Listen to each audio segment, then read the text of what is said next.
navigating a polarized society. And I thought this was an interesting title, and particularly I think it is informed by the recent election here in Thailand. I thought to talk about polarization as a principle in a much more broad sense would be more helpful. I felt, well, all of us as human beings, we live with a lot of polarities. And that just giving an example, within the Buddhist world you have Theravada Mahayana, Dhammayutta Mahanikai.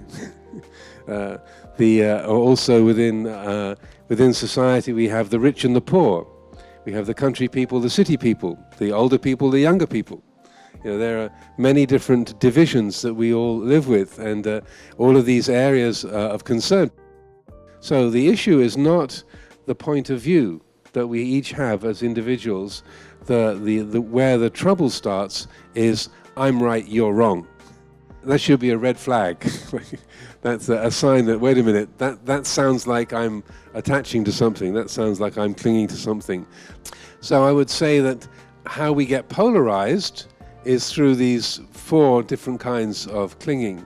So clinging to sense pleasure, clinging to conventions, clinging to views and opinions, and clinging to ego, to self-view.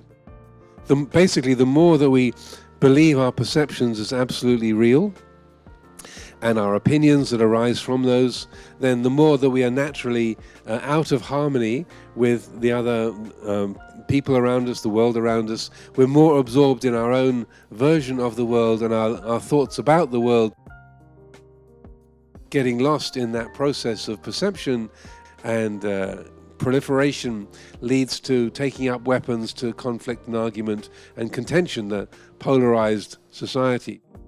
One of the practices that are very closely related to this teaching is called tracing things back to the origin, or also called tracing back the radiance.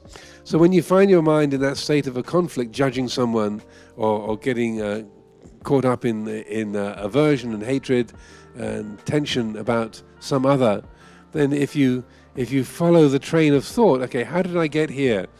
If we make a point of following things back, we see, oh, actually, that's all it was. It was just seeing, hearing, smelling, tasting, touching.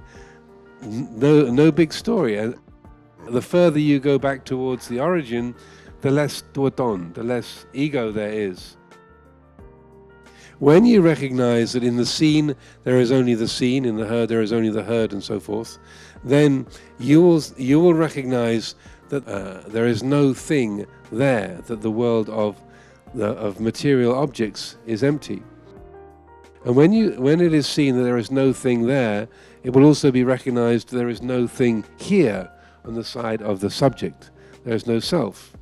And when there's a letting go of the subject and the object, you will not be able to find yourself in the world of this, in the world of that, or any place between the two. This is the end of suffering. The essence of the middle way is that when we come back to that origin, that root, then we are able to respond to situations much more effectively. We're able to attune to what is useful to the time, the place, the situation. Rather than the middle way being half active and half quiet, or half socialist and half capitalist, that it's not just 50-50, but the middle way is rather where the two poles arise from. It's where the two meet, the pivot. That's where the middle way is, where those two polarities emanate from. The middle way is a quality of attention that is completely attuned to the present moment. It's that listening heart that is paying attention to the present. The middle way is working with the way things are, rather than just going passive and switching off, or contending to get our way, but that working with the way things are from a quality of mindfulness and wisdom. And that's what's going to lead things to a most beneficial result.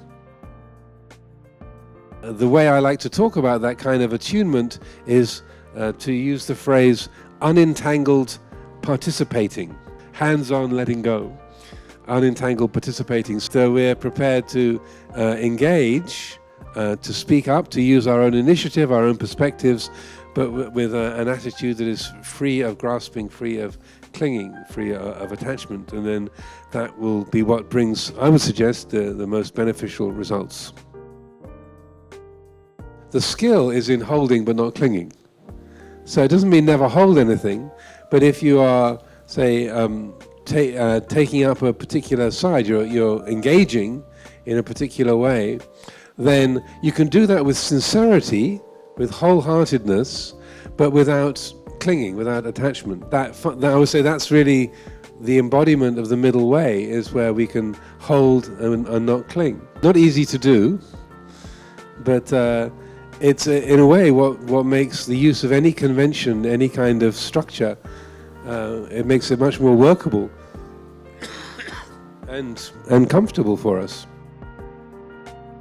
One of the most helpful things is the development of body awareness. Like if you're in an encounter, to notice what your body is doing, put a part of your attention as you're listening to the other person just into your body, to relax, just to let your shoulders drop, let your face relax, let your stomach relax, let your hands relax. Just let the whole system be more at ease. Then you can find that mysterious middle. And you find that you can say things like, "Thank you for sharing, that's a really interesting perspective." Full stop.